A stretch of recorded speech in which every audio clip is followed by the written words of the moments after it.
Hey awesome readers and super spellers of Happy Minds Academy.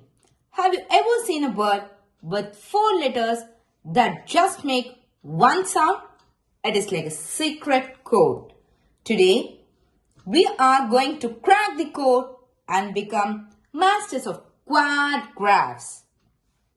Yes, a quad graph is simply 4 letters that team up to make one new sound. Not 2 or 3. It's just one. Like, let's look into the first quad graph. A. Are you ready? A. This one makes long A sound and I sound.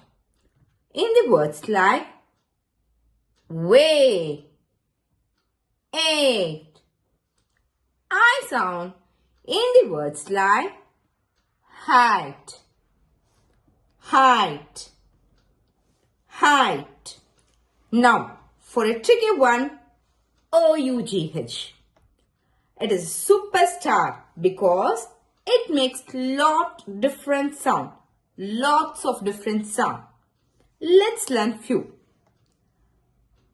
Off or off.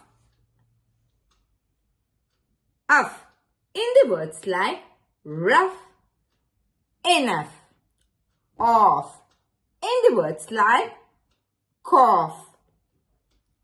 O in the words like dough, dough. Now, or, bought, brought. This usually happens for the past tense verbs. This or sound usually happens for the past tense verbs. If you want more phonics adventures, hit that like button and subscribe button so you don't miss our next video.